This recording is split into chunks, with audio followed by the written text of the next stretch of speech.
beekna akka viidiyoon tun nama hedduu bira geessu jechuu barbaadeeti. Arrantana khallattuman hoggaa haragaafitti dabarru waa'ee tiyaansi kaampaanii irraa haa eegallu. Tiyaansi kaampaanii jechuun like China marketing jaaniin. Fakkeenyaaf wanni kuni haraami moo halaali? China marketing wanni jaaniin kun haraami moo halaali? Waa kanarratti Dr. Zakir Naik dubbatee jira. Silaayituu gaayoo Hamzaa Sheikh Jaabir haraami fi halaal jedhee Hamzaa Sheikh Jaabir akka ifiin barbaaddanii waan fudhataniif jecha amanuu dhabuu maltan. Dr. Zakir Naik immoo akka isin dhibbarraan dhibbatti amantan abdiin qaba. Dr. Zakir Naik waa'ee China marketing kanarraa maal jedhe? Amma tiyaansi kaampaanii jechuun China marketing jechuu hara biraatiin. Fakkeenyaaf haatee $200 tiyaansi kaampaanii kana seenta. Tiyaansi kaampaanii jechuun annaawunsi jechuudha waan biraatii miti. Beeksisa godhuudhaati. Beeksisa gootu kana yoomiyyuu bilaash ittiin godhu ilmi namaa kun beeksisa godhu kana maallaqaan godhaa jechuudha. Yeroo ta'e gubdee nama bira dhaabbattee itti himtee waan namni san barbaadu galchitee fi tiyaansi kaampaanii waan inni ta'e. Tiyaansi kaampaanii jechuun an keessaan ture isin yaa'imu. Amma durallee dubbadheetiin jira. Tiyaansi kaampaanii jechuun like ni jira. Wanni isaan hoomishan waan qaama namaa jaaru. Fakkeenyaaf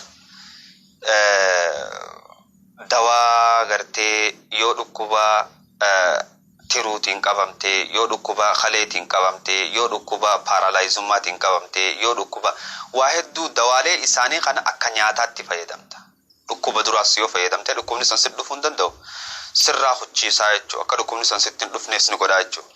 Tanaaf dawaa babbareedaa kana ati annaawunsii goota namatti himta. Namni ati itti himtu kuni deemee waan kana maqaa keetiin seenee sila ati itti himteef ebaluun natti hime jaan. Ati waan arraan tana yeroo ta'e gubdee gurbaa sanitti himteef jecha waan sii qabanii jira jechuudha.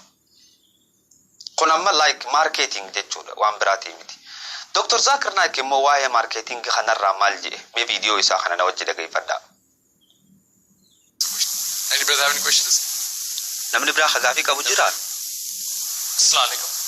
Brother, what is your opinion on multi-level or chain marketing? Brother, Assalamu alaikum obboleessa. Gaafiin tiyya yoo namni nama hedduu of jalatti ijaaree nama sanirratti nama murnaan kaayee maallaqa irratti harkatu ta'e yookaanuu China marketing amantiin Islaamaa akkamitti ilaala? Multi-level marketing, Amway, etc. In any business, if any of the Sharia law is not broken, it is halal. In short, hujumma feeteehu it is against the Islamic Sharia. seera amantii Islaamaa hin cabsine hundi halaal inshallah. Multi-level marketing, many a times multi-level dalagaan jaamtu tun tan shari'aa break the Sharia, khilaaftu therefore it's haram.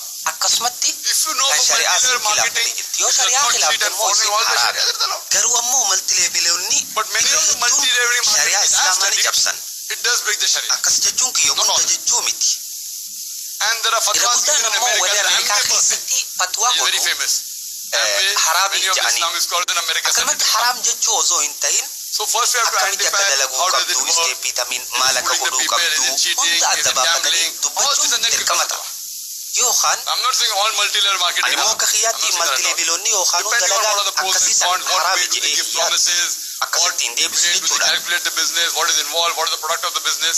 Based on all these things, Akkuma amma dhageessan kana Dr. Zakir Naik waan kanarraa dubbatee waa'ee marketing kanarraa dubbatee wanni kun yoo shari'aa hin khilaafne haraam hin qabu jechuudhaan nu dabarsee jira. Akkumaan jalatti isinii hiikeessanitti hiikamni akkasii jechuu barbaadeeti. Tanaaf waa'ee tiyaansii asumarrattiin isinirra